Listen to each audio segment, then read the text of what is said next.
Hello! What's up, everybody? Welcome back to another episode of Hopsgeeknews, your home for comic books, movies, TV shows, and typically we feature a beer of the week. I am Matt. With me, as always, is Lauren.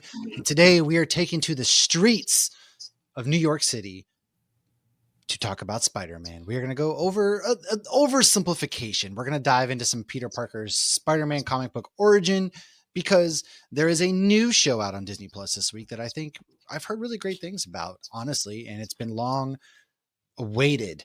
So if you don't know who we are and you stumbled upon us, thanks for checking us out. Hopseek News, any podcasting platform, any social media platform. Do us a favor, like, subscribe, share, follow, all of that good jazz. If you're returning, sincerely appreciate you returning back to our show. I hope you continue to enjoy it. We usually talk about, what we're drinking that week, but our show that's about the extent of beer. If you don't like that kind of stuff, that's the extent of it. We also go into some news, what we've been reading or watching lately, and then our main topic, which all of that will be in the show notes. So my beer of the week is from Tripping Animals out of Florida. It is Pucker Up Alpaca. It's a sour ale conditioned with cherry, red raspberry, ice cream, and vanilla.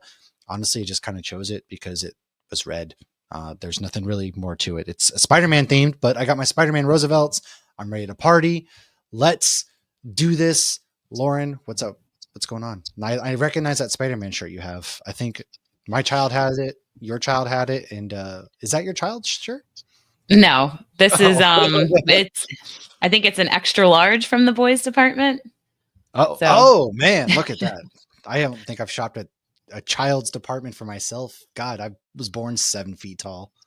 I have a few things. I have like a dress that's like an extra large from the girls section. It's got ghosts on it because sometimes they don't make us fun clothes for grown-ups. It's really not They fair, don't. especially I for want us all to be girls. sad. So I shop in all of the departments: the little boys, the little girls, the men's, the women's. I'm a little jealous, not gonna lie. That's kind of nice because it also saves money too, man. I mean, oh yeah, this shirt was like $12.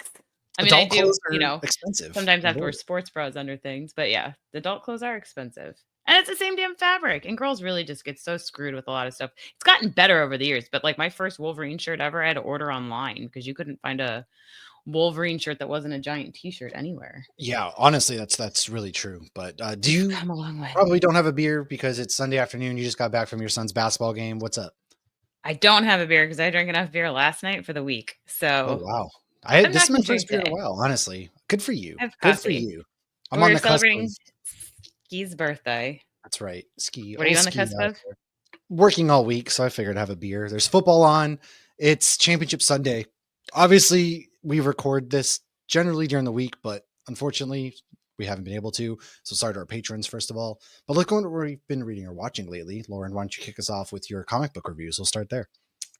I did Wolverine Revenge #4. And so that was, you read the first Wolverine Revenge. So it's still kind of going, but they did a time jump into the future. So we kind of look like we got like Old Man Logan kind of going on right now. It's continuing to be really good. This wasn't my favorite of the 4 so far, but you got to have some that are a little lower than a little higher, but it did start off strong, and I'm hoping it continues strong into the next one. And then the other one I reviewed, I had no idea what to expect. I literally picked this because of the cover. It's Pinup combined with Apocalypse. So it's Pinocalypse. That's by Massive Publishing. And it is really good. I don't know if you checked it out. I have not had a chance yet. Absolutely love this. I was kind of one of those, because as much as I love doing Wolverine, I also really like finding some good indies. Otherwise, I never would have gotten into Minor Threats or The Hunger in the Dusk and all these others. So I was like, this is #1. It looks cute, and it literally, it looks like a little pinup girl on top of a car, and she's surrounded by zombies. So it's this girl's 18th birthday, but it takes place it's like the 60s or something, or maybe the 50s, and it's so funny because they're making fun of oh, all I want to do is, the mom's like, all I want to do is just make dinner for my husband. I have no ambitions, and they're making fun of how terrible things are, and you know what I'm saying, the sexism and misogyny, and then this one guy's being a dick, but then all of a sudden a zombie apocalypse breaks out of nowhere when she's trying on a dress to wear to homecoming or prom or her birthday party or something, and then there's zombies everywhere. But it's really funny. It's a lot. It's got some action, and it's fun to look at too because it's pinup. It's called Pinupopolis. Yes. There's a lot of play on words with pinup. Well, that's really cool. Good. No, I haven't read that yet. I'll have to check that out. So sick. Yeah. So that was really good. Well, I have some things that I read last week. So, Absolute Wonder Woman #4 was one of them, which Kelly Thompson, Jordi Belair, Becca Carey, Hayden Sherman continue to do really cool things with this version of Wonder Woman, who I really enjoy that they bring magic into the fold. I think that's a really unique take. And Diana is from Hell, and she has this softness to her, but she's also this really fierce warrior. And the colors are this deep red amongst this dreary background, which really works for me. So I'm really enjoying that series. And then I read Rocket, Racoon, and Doctor Doom. It's part of Marvel's. They're doing these random team up one shots. And this one is basically Doctor Doom wants to go back to the beginning of the universe, essentially the Big Bang, to realize what his purpose is, because he realizes that he was a bad guy for better or for worse. And, he wants to know why he does and did the things that he did. But he can't do it without the help of Rocket Raccoon, who he says is the smartest scientist in the Marvel universe. So he invites Rocket, they team up, they go to like the beginning of the galaxy, the beginning of the time, but he doesn't really get an answer. It's really fun because their two personalities couldn't be more different. Doctor Doom's very dry and serious. Rocket's very sarcastic, and it just meshes really well. I found to really, really great. The colors again were pretty fun too, with Doctor Doom's cape, and there's like a feast going on, and Rocket's going to town, and he's complaining there's no pizza though, and it's just fun stuff like that that I thought was a really cool one shot. So be on the lookout for those. And then there are two comics that I read coming up this week for New Comic Book Day. Can't say too much about them other than Teenage Mutant Ninja Turtles issue #6 kicks off this next arc from IDW Publishing, Jason Aaron. You know, the first arc had their turtles basically come back together. This one is now they're in New York. They're pretty much hated by everybody. They're bickering with each other. It's not a good time for our turtles. Really good, man. I'm really, really enjoying this run. I hope people continue to read this and check it out. I am fully sucked into this TMNT universe. Normally, I wouldn't be, but this is a really good comic. And then Redcoat issue #9 will be releasing this week as well, which, that's like my favorite. It's Johnny Appleseed and Simon Pure. It really gives me vibes of the movies like Big Fish and Forrest Gump, how there's a narration talking about the fun adventures that they had in the past and brings up some random historical event that may or may not be accurate. And that's what this issue is.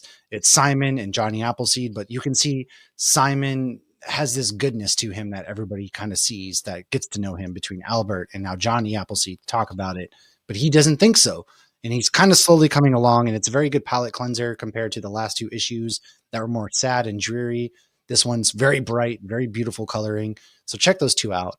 But aside from that, before Lauren goes into what she's been watching, I just got a couple things. Deal or No Deal Island is a game show that I love. That's on. I'm watching that. The season's not as good as the first season so far. I'm not really liking the characters very much. They're kind of really all douchey. And then Traders They're is, like always douchey in like reality shows. well, yes and no. There's obviously people you like, people you hate, people who get the good edits, people get the bad edits. But I haven't really found anybody yet that I've enjoyed their edit. I feel really bad for Sydney Peck, for example. So I'm only 2 episodes in, there's 3 out. She really didn't get a fair shake. There's some stuff going on there. Apparently the cast is very mean and bullyish. Don't really know. Not going into that. Traders is another show there's 3 seasons. It's basically Among Us. It's got some famous people like Nikki Bella's on this season. Really campy, really funny. Boston Rob's in this again. I'm enjoying that. That one is another fun little show. And then I've been rewatching Daredevil. I'm about Yes. 3/4 of the way through season 1 of Daredevil, so we can get ready for Daredevil Born Again. And I forgot how good this series, like, Oh, it's it, so good. Once I'm seriously. done with Falcon and Winter Soldier, I'm gonna start rewatching Daredevil.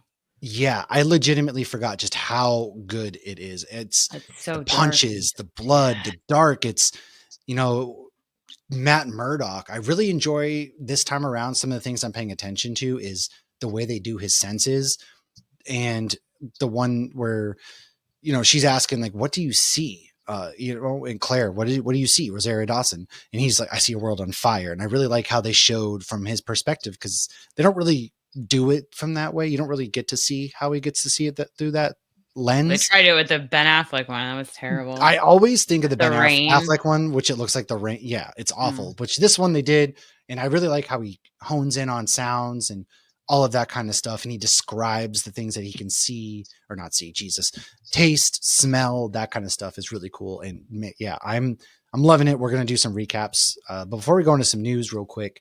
what there's something you watched this week, and you actually did a review of it. Yeah, so I watched Selling Superman. It was so good. I didn't know what to expect. So this is like I'm still on a list from New York Comic Con where they'll send us things for announcements or hey, can you watch this and review it? And so I was kind of like, I watched the trailer, it looked all right, but I fell in love with it immediately. It was so good. So what it's about is they really dive into the comic book world of like buying, trading, selling, and some of the psychology behind it too. But how they do it is it's this guy who basically his father has is on the higher spectrum of autism. So it's what they would beforehand call Asperger's, which we don't call it that anymore. But that's what he has, but was never actually like properly diagnosed or he never like took care of it. And he hoarded comics. He did not collect them. They say he hoarded them. Was he a fan? Yes, he was a big fan, but his book collection is insane. But they wouldn't allow people at their house. They weren't allowed to tell people that they had the comic books. It was like he didn't want to go on vacations because then the comic books would be vulnerable. Oh And so wow. after, yeah, it was crazy. Like he ended up getting divorced because of it. And the kids like it was like a thing they weren't supposed to talk about. So this thing that should have been exciting and bonding wasn't. And then when the father passed away and the sons inherit this collection, so the oldest has put it in a warehouse and there's a padlock and he's done all these things and he's now getting some of them graded. And it's based kind of around he has Superman #1 and it's graded like a 7. And so it's worth like $3 million. Holy crap! Even at a 7, jeez. Yeah, because it's Wow. Superman #1, like the first Superman from the 30s, and it's in great condition. And he has like multiple of like the Incredible Hulk #181 when Wolverine first showed up, and like it's just it blew my mind how much we kept seeing. But what this documentary though really goes into is like this guy's not just mourning the death of his father, he's grieving a relationship with his father that he never had. And it's like you can see he still has like the comic books still bring joy to him, and he goes to cons and he's created relationships with people. But it was so interesting, and they really go through so much in these 4 issues. But what's cool too is the way that it's edited and everything. You get like they go into the history of Spider-Man for a second. They go into like some of the inspiration behind creating Superman. They go into how they grade the comics, what they're looking for. Like it's really cool. It's very anybody who likes comics, like whether you read one comic a year or you're a Wednesday warrior, like I highly recommend checking this out. It's Selling Superman. I think you just can Google Selling Superman. The website will take you to where you can find it. And we're following them on the socials and whatnot, and they followed us Dope. right back. And it was so good. It was really good. I love a good documentary too. And that's really cool because we're in this day and age now. I mean, you see it more with Pokemon and other cards where people send things off to get graded, and it's becoming like a whole new thing. I remember in the 90s baseball cards were a big thing, but now Beanie it's Babies. Pokemon cards. Yeah, God. And comic books are kind of doing that. And so that's really cool. I'll have to check that But I out. like that But they went into the dark side of collecting too. It wasn't just like, oh, this is a hobby and this it's is not, fun. yeah, They're it's like, not all peaches and rainbows. right. And everything can become an addiction. And like you still have to be cognizant of what you're Hmm. doing and how it's impacting the people around It you. could But it's like gambling almost in a way yeah. too. It could really ruin your life in certain aspects, and people don't realize that Mm, it is. It's addictive. um, So yep. let's go into some news though. Roll into some news. We got our first look. Sonic 4 is going to be releasing at March 2027, which is pretty soonish considering a lot of that needs to be CGI'd and animated. It's kind of crazy. We're getting what 3 Sonic movies in the span that we've gotten one Spider-Verse movie almost. That I thought you was were gonna say the Batman. Yeah. oh, well, okay. I can't with that. Honestly, I have nothing to say about the Batman. So, what else? We got some Valentine's Day. What's happening Valentine's Day? Yellow Jacket season 3 is coming out. That's on Showtime. Okay, I haven't So I'm not as watched. Couldn't get into that. yeah.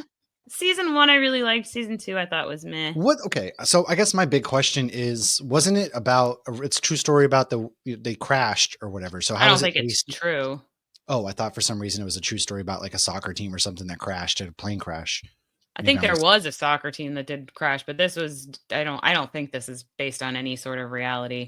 Oh. But yeah, it was a high school soccer girls team that they crashed in the middle of nowhere and nobody finds them for like I think 6 months or something. Wow, they're So it really goes dragging this one out. Then 3 they seasons. That's impressive. well, it goes back and forth to the 90s when this happened and to present day. And the casting they've done for the kids versus the adults is phenomenal. Like, they really did an amazing job getting, girls that can act and Yeah. look like these I older mean, women it's too. got a great cast. Don't get me wrong. Yeah, Very much a it's got great a cast. fantastic cast. Christina Ricci kills it in it. It was just like the first one, it was like, mysterious and everything, but it was grounded. And then the Mhm. second one, I'm like, are they going into a supernatural element? Because, like, obviously I like supernatural, but like, if it almost felt like they were using it because they didn't know how else to explain certain things. That's And I yeah. could see like the moment Josh checked out, because he doesn't do the supernatural stuff really at all outside of like superheroes. Nothing like sci-fi or Right. anything like that. So I'm not gonna. Well, I do have Showtime right now for Dexter, so maybe I will watch it when it comes out. Yeah. I don't know. All right. We'll see. I don't know. Well, speaking of Dexter, Uma Thurman's going to be joining the cast of Dexter Resurrection. How do you just got like Michael C. Hall's there? Well, that's got to be feeling good, right? Yeah, I'm very excited for that. Okay, I have to say. All right, Invincible has added quite a few voices, so very excited for Invincible this season. We're getting Simu Liu, Aaron Paul, Jonathan Banks, and a few other people. And I have to say, the more they cast in this show, the more I'm upset it's not live action, because they are just killing it with the cast in this show. I mean, come on, Simu Liu and Aaron Paul, and Jonathan Banks is Mike from Breaking Bad. If Oh. anybody doesn't recognize that name, Oh, okay. Whatever happened? Aren't they doing a live action Invincible? I've heard that they were, but I don't know. Something? They also I were have no supposedly idea. doing a live action for Oblivion Song, another Robert Kirkman Oh, that's comic. right. They completely just kind of I dropped know. off the earth with Oblivion Song. I remember that too. Yeah, the comic ended, and then that would seem to be like crickets after that. Huh. I don't know, Interesting. but I'll Well, take what I can get. we are 2 weeks away from MegaCon, and so our last little bit of news is they have added some more people. Skeleton Crew kids, along with Jude Law, will be there. They're going to have a I'm panel, doing a and panel, Carla Gugino from Mike Flanagan's, how all of his TV and shows and stuff. yes, and She's she's from gorgeous. she is gorgeous. What is she from? Son-in-Law. Oh yeah, she's going to be there, and then that's kind of all the MegaCon. We will be there, obviously. Sunday at 3:30 p.m. is going to be our Supernatural panel to kind of shut down MegaCon. No big deal. Friday 11:30 a.m. is going to be our actors and actresses who got their start in horror. People are really excited that they're including more horror based stuff in MegaCon this year. And then the last little bit of news is allegedly, big old allegedly, we'll see. There's going to be a Fantastic Four trailer at the Super Bowl. So wait and see. I'm pretty pumped for So that. excited. Are we gonna I drink would be very Coronas? surprised if we didn't. I mean, yeah, Not probably. drinking Why? Corona. Why would you drink a Corona? So, Alicia Silverstone's gonna be at MegaCon, and I just searched Alicia, and it didn't. She's not doing a I panel, I didn't guess. see any panels of hers at all. What's Yeah, that's funny interesting. though? I searched Clueless, and the only thing that came up was Twilight. Interesting. I actually noticed that as well. That's weird. Yeah, it's kind Hmm. of lame. I mean, that Maybe was she just common. didn't. It felt like in New York, people were just there to sign things and take Maybe she didn't want to do pictures. a panel. Yeah, it's not Maybe, but everybody like, wants to. Maybe she could. I don't know. I guess she's Who supposed to knows? get the money. Let's go into our main topic. However, we are going to be right back after a quick message to roll into Spider-Man's comic book origin. All right, dudes, we're back. Spider-Man, aka Peter Benjamin Parker. You might have heard this name a little bit, created by Stan Lee and Steve Ditko. In creating Pretty Spider-Man with well Steve known. Ditko, Stan wanted him as a teenager so his readers could better see themselves. And we'll go into that. He's also joked that he's based J. Jonah Jameson off of himself. However, his first comic book appearance was actually in Amazing Fantasy issue number 15 in 1962. This comic made it into a recent book highlighting the most important Marvel comics. So why don't you take us and talk to us a little bit about what happened before Spider-Man first appeared and kind of go into the lead up into Spider-Man. So when he first appeared was the early 60s, and teenagers in superhero comics were really just like the sidekick role. So Spider-Man series broke ground, and we meet Peter Parker, a high school Picked a student lot with of teens. spiders. I think my synapses aren't connecting so well. I'm a little too hungover. Okay. So, as Spider Man's secret identity, whose self obsessions with rejection, inadequacy, and loneliness were issues that younger readers could relate to. I mean, adults can relate to that too.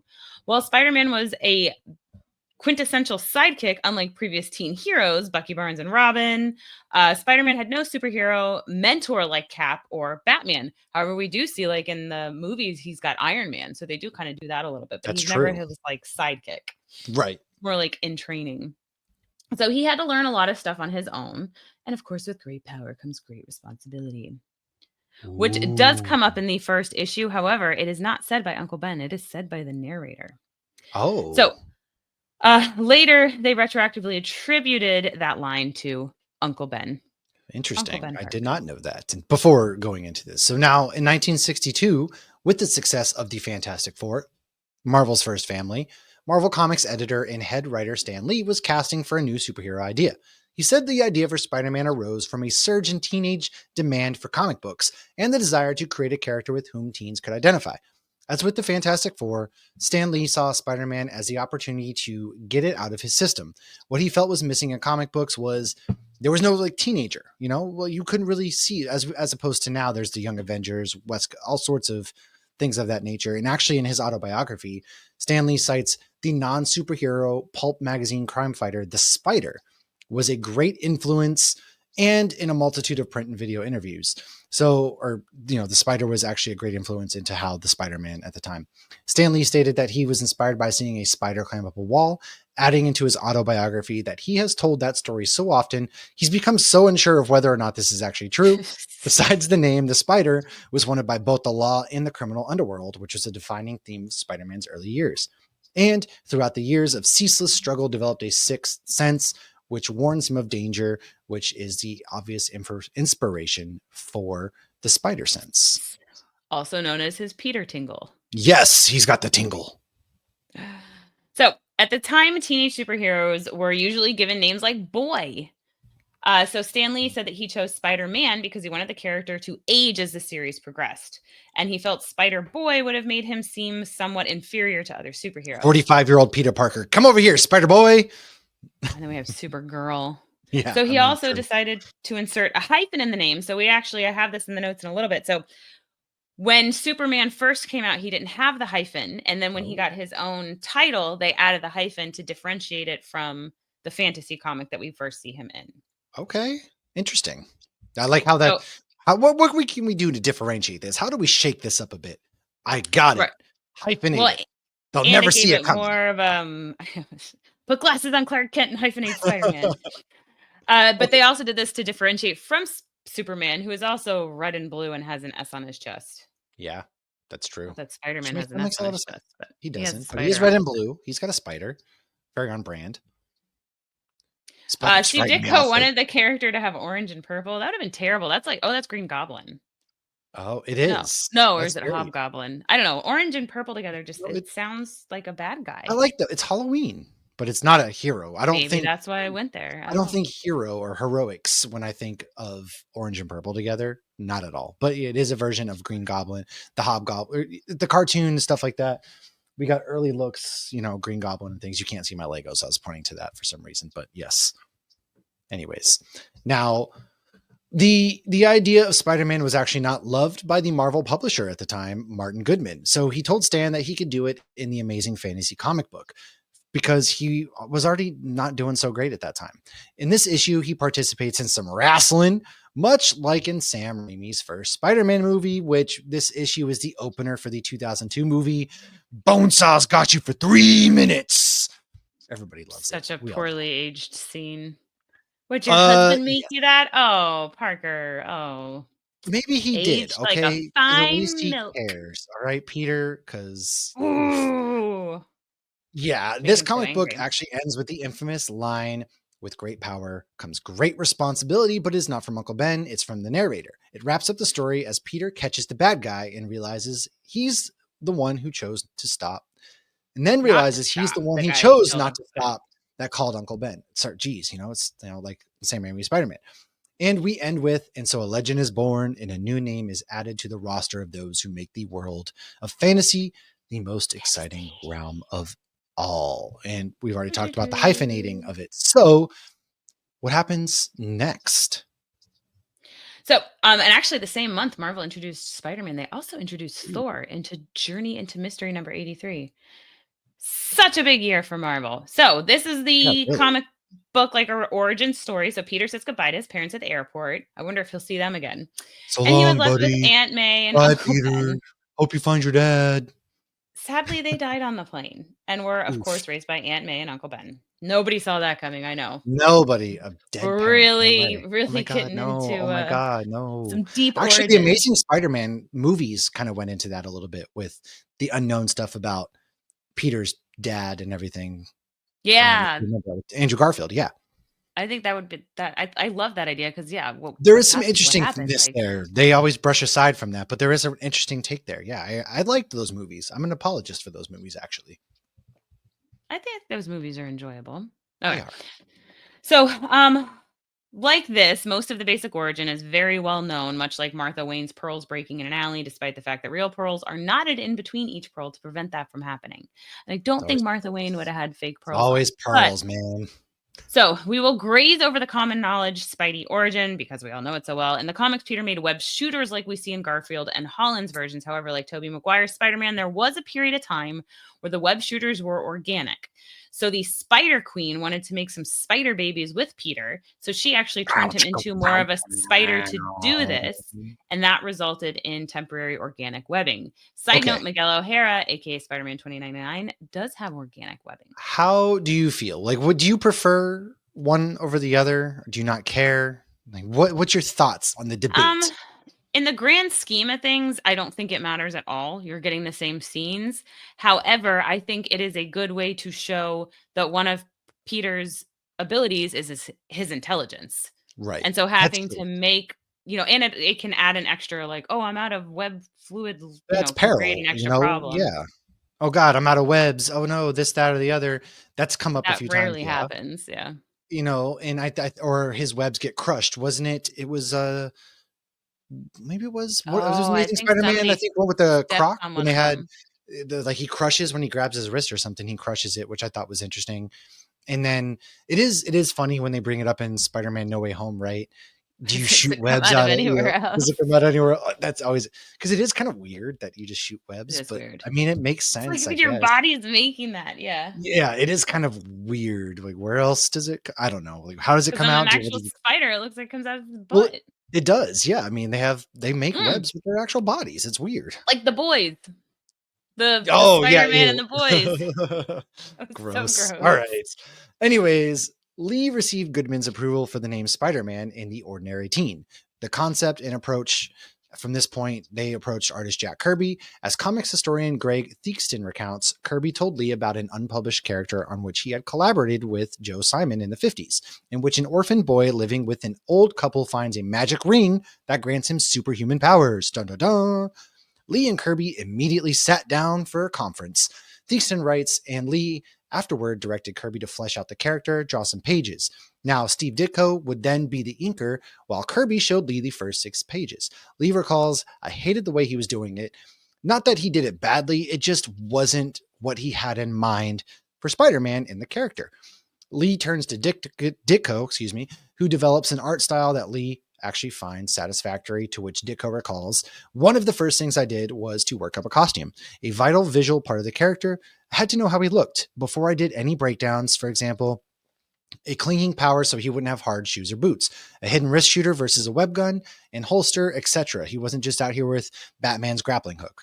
I wasn't sure Stan would like the idea of covering the character's face, but I did it because it hid an obvious boyish face. It would also add mystery to the character, which I think makes a lot of sense too. I mean, you don't know who you're fighting. I think if you're going for this more teenage younger aspect, covering his face while you're getting your ass beat by a teenager not knowing it, I think that adds, because Spider-Man's like one of, if not the most powerful Marvel characters ever created. Like when he's actually using his strength and stuff, he's powerful. He's badass, man. Yeah. Well, and Jack Kirby did stuff like the Eternals and like Oh yeah, he did more godlike characters. I remember reading over that as well. he did. But yeah, okay. So although the interior artwork was Ditko, Stan Lee rejected Ditko's cover art and commissioned Kirby to pencil a Man, cover that Ditko inked. A lot of drama. interesting. Man. As Stan Lee explained in 2010, I think I had Jack sketch out a cover for it because I always had a lot of confidence in Jack's covers. In an early recollection of the character's creation, Ditko described his and Stanley's contributions in a mail interview with Gary Martin, published in Comic Fan #2. This was summer of '65. This is what he Summer said. of 65, dude. It's not, that's not the words, but in my head it was. No. Quote, Stanley thought the name up. I did costume web gimmick on wrist and spider signal, end quote. At the time, Steve shared a studio apartment in Manhattan with the artist Eric Stanton. They were Ooh. art school classmates who, in '88, during an interview, they recalled that although his contribution to Spider Man was almost nil, he and Ditko had worked on storyboards together and had added a few ideas. But the whole thing was created by Steve on his own. I think I added the business about the webs. So Eric Stanton, I guess, added the Oh, business about the webs coming out of his hands. That was interesting. probably a good call rather than coming out his ass. Or like, what Probably. if it came? I don't know. Where else would it come from? Like the top of your wrist, I guess, maybe. I don't know. I always picture, because Spider-Man has the white little square on top of his glove sometimes. Like, I don't know. Yeah. Anyways, So Jack Kirby disputed Stan Lee's version of the story and claimed that Stan Lee had minimal involvement in the character's creation. Goodness gracious. According to Kirby, always the be. idea for Spider Man had originated with Kirby and Joe Simon, who in the '50s had developed a character called Silver Spider for Questwood Publications' comic Black Magic, but the character was left unused. So Simon, then in his 1990 autobiography, disputed Kirby's account. This is like so much drama. Devised the name Spider Man, later changed to I the feel like Silver they all Spider. got credit, so there's so much I mean, when like I hear being Spider Man, I disputed. think Steve Ditko. I do too, honestly. Yeah. So Steve Ditko stated that Stan Lee liked the name Hawkman from DC Comics and that Spider-Man was an outgrowth of that interest. Oh, Hawk that's is, I interesting. mean, that does seem like almost like a reach. It does. I guess that is weird. Anyways, Simon concurs that Kirby had shown the original Spider-Man version to Lee, who liked the idea and assigned Kirby to draw sample pages of the new character, but disliked the results. In Simon's description, it's Captain America with cobwebs. Writer Mark Evanier notes that Lee's reasoning that Kirby's character was too heroic seems unlikely. Kirby still drew the covers for Amazing Fantasy issue 15 in the first issue of Amazing Spider-Man. Evanier also disputes Kirby's given reason that he was too busy to draw Spider-Man in addition to his other duties, since Kirby was, said Evanier, always busy. Neither Lee's nor Kirby's explanation explains why key story elements like the magic ring were dropped. Evanier then states that the most plausible explanation for the sudden change was that Goodman or one of his assistants decided that Spider-Man, as drawn and envisioned by Kirby, was too similar to the Fly. That's really interesting, honestly. Now, Hmm. author and Ditko scholar Blake Bell writes that it was Ditko who noted the similarities to the Fly. Ditko recalls that Stan called Jack about the Fly, adding that days later, Stan told me I would be penciling the story panel breakdowns from Stan's synopsis. It was at this point the entire concept of the strip went through a major overhaul. Out went the magic ring, adult Spider-Man, and whatever legend ideas that Spider-Man's story would have contained. Lee gave Ditko the premise of a teenager bitten by a spider and developing powers, where Ditko would expand upon to the point he became what Bell described as the first work-for-hire artist of his generation to create and control the narrative arc of the series. On the issue of the initial creation, Ditko states, I still don't know whose idea Spider-Man was. However, he viewed the published version of Spider-Man as a separate creation to the one that he saw in the 5 pencil pages that Kirby had completed. To support this, Ditko used the analogy of the Kirby Marvel Thor, which is based on a name or idea of a character in Norse mythology. If Marvel's Thor is a valid creation or created work by Jack, his creation, then why isn't Spider-Man by Stan and I valid and created work, our creation? Which, interesting, I guess. I get where you're coming from on that one. Yeah. I mean, they're all so similar. Like Hawkman, They really are. Spider-Man, like what Just there's a ton you of can copy my man. homework. Just please switch it up a little bit, I guess. Yeah. Yeah. All right. So Kirby said in an interview back in '71 that it was Ditko who got Spider-Man to roll, and the thing caught on because of what he did, which I think that's fair. Yeah. Okay. Stanley, so while claiming credit for the initial idea, had acknowledged Steve Ditko's role, stating, "If Steve wants to be called co-creator, I think he deserves it." End quote. It's interesting too because obviously Stan was the face of it all, and it's like Right. you're representing the company, so yeah, you're gonna take credit for all of it because you're representing the company. That's how it But it's goes. it's all just so like if you're not getting paid or you're not getting like certain promotions that you should get because of the work you put in, I think that's one thing. But if it's literally just to like stroke your own ego, like I don't know, it's almost seems like little kids fighting over whose toy it is. So is Yeah, I'm for sure. well, I and mean, we that you even should get saw your stuff like this royalties happen. and yeah. Yeah, we saw it with like Bill Finger and Bob Kane. Even in Batman, there was issues there, which Bill Finger is now obviously finally being recognized as one of the co-creators. But it is really interesting how there's so much drama behind these characters that we know and love, and nobody's really around to tell us the truth these days, because back then you didn't really have, you had like their point, and the truth is somewhere in the Well, middle. yeah, and how much do people, like, legitimately remember? I mean, think of all the things that, as you Exactly. get older, you forget more, and it's been further in the past, Stan also said that the costume, which was completely Ditko, was a great choice because it completely covers him, so people of all races could visualize themselves inside the costume, and thus I do like more that. so identify with the character.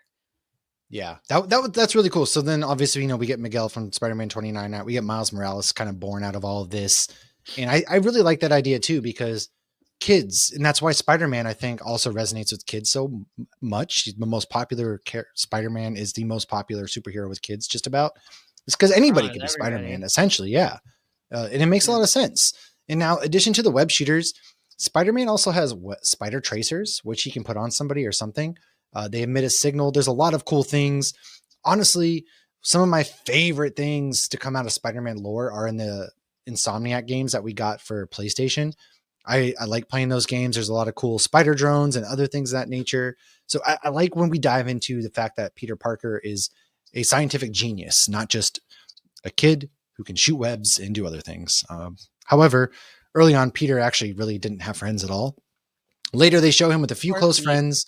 However, originally, even Liz Allen, who he had a crush on, was not exactly the nicest to him. So, always kind of been a loner. Always been a loner.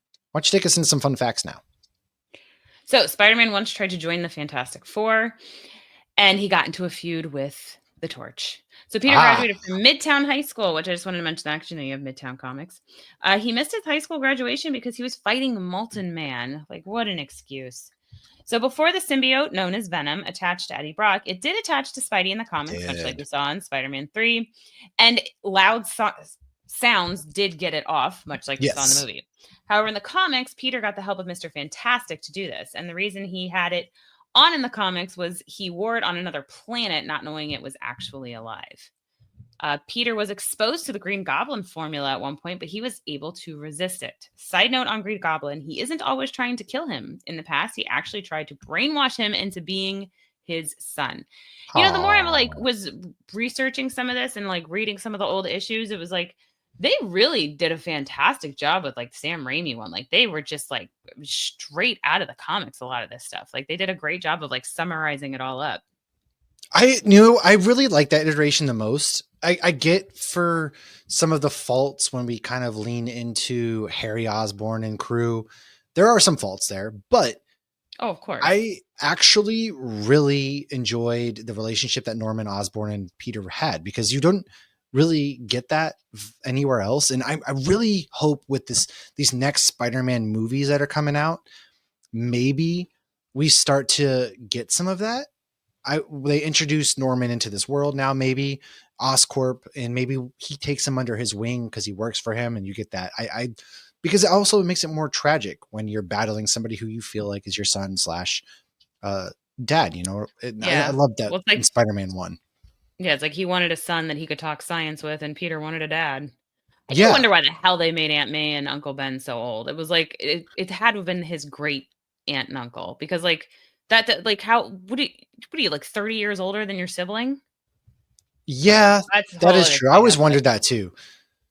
I mean, now getting well, even Aunt May is old for being his mom. She's like what 60 and he's like 15.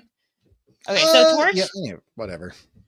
I think Marissa Tomei is almost 60. So Oh, Torch she's died at one point and put it in his will that he wanted Spider-Man to replace him. So he did until the Torch came back. I guess their feud was over because, Only only Uncle Uncle Ben Ben stays stays dead. Damn it. dead. This is when he actually donned a white and black suit. So at Yes, one it point, is. Peter took pictures for a different newspaper, The Front Line, with Ben Urich. And what do You we know know Ben Urich him, from? Daredevil. He's a really nice guy who died in Netflix's Daredevil and worked with Karen R.I.P. in Page. peace. Yes, unfortunately. Another good relationship that Peter has is the one with Doc Ock, which I really enjoyed in Spider-Man 2. Doc Ock once switched him in Peter's brains, so Peter was in Doc Ock's body and vice versa. Very interesting. Sadly, Peter in Doc Ock's body died. Dr. Octopus then went on to live as Peter, but part of Peter's subconscious still survived in Peter's body. While Dr. Octavius managed to maintain control when Green Goblin shows up to kidnap somebody the fake Peter loved, Doc Ock let Peter have full control once again because only he could defeat the Green Goblin, and only you could stop forest fires. Peter once used his spidey senses to figure out which hotel room somebody was in. Interesting. Creeper. Spider-Man's nickname for Thor is Goldilocks. That's a fun little, they come up at the same time. And now Peter once showed up to court dressed as Daredevil to try and help Matt Murdock cover up his identity. That's something I would love to see because Matt has been Peter's lawyer in the MCU. So I would love to see something like that happen. Wasn't there a movie or a show where they did something like that? There might where have they been. had somebody else. Oh, I think it was Flash and Arrow. That's what it was. Oh, yeah. That's right. Yeah. That makes sense. Spider-Man once had a cold, which made him lose his powers for a bit. Dr. Octavius unmasks him, but nobody believed Peter Parker could actually be Spider-Man. Come on, man. Put some, I don't know, respect on him. On Earth 8101, Peter is literally a spider monkey, which is those things I love because you like a spider monkey. There is a good, during the animated series in the 90s, they also do something really cool where we talked about earlier how he gets turned into an actual spider. That was a really cool arc and run during that Spider-Man animated series that I really loved. I think Wolverine gets involved even, and then they also bring in like Blade and Punisher and stuff into that series. Good stuff. Yes. He, at one point, turned big and green when he was fighting the Hulk. This was thanks to a biokinetic energy ray in absorbing the Hulk's energy. I would also love to see that. Once he tried to turn himself fully human again. Instead, he grew 4 arms. That was kind of what I was alluding to. There was something that went on, and so he kind of say 4 arms, not 4 arms. He grew 4 arms. 4. Not just the 4 arms. His 4 arms were jacked. He had 4 arms. Yes. What happens when he loses his costume? Torch was kind enough to lend him a Fantastic Four costume. This Torch guy is such a kind man. Complete with a paper bag that said "Kick me" on the back. Oh, I didn't know there was such like a brotherly like rivalry going on between the two of them. That's something I would to be honest, like to see. I didn't either. Yeah, that would be fun to see that on the big screen. So, in the Ultimate Universe, Jessica Drew, who is Spider-Woman, is an altered clone of Peter Parker. Oh. Now, in the Amazing Spider-Man Annual #1 from 1964, Ditko and Lee wanted to celebrate Spidey's greatest hits, which led to the first gathering of the Sinister Six, which includes Doc Ock, Electro, Sandman, Kraven the Hunter, Vulture, and Mysterio. In this issue, we saw Spidey lose his powers for a bit because he was overcome with guilt after Uncle Ben's death. In this issue, we also see many other popular faces, including Fantastic Four, Thor, Doctor Strange, Giant Man, Wasp, Captain America, Iron Man, and the X-Men. They weren't relevant to the story, but they showed the readers that Spider-Man was connected to a much bigger universe. You mess with one of us, you mess with all of us. On his own. Yeah, I like that. Now, in the Amazing Spider-Man 96, which came out in 71, Spider-Man talks about drugs. This was during the time when the comic book censorship was pretty big. Marvel decided to not get the stamp of approval for this one, and they did it anyways because they felt it was very important. In this story, a young guy who is high tries to show everybody how he can fly, as one does. He can't fly. No, he can't fly. Spider-Man saves him. There's a talk at the Daily Bugle about drugs. They discuss how young African Americans are more vulnerable to succumb to drugs. You know what? Fuck you, Richard Nixon. Excuse my language. Because they're the ones it's being pushed on the most. Wonder why, you piece of human garbage. Anyways, we also see Harry, Peter's best friend forever, get hooked on pills after MJ and him start to break up. Gasp. That's not the way to do it, man. Say no to drugs. But that was a big deal too, because I think some people wouldn't carry the comics unless it had the code or had the stamp of approval. Obviously, I don't think anybody gives a shit anymore, but just read them. So, in Amazing Spider-Man 121 in 73, we saw Gwen Stacy's neck snap, and they wrote "snap" next to her neck.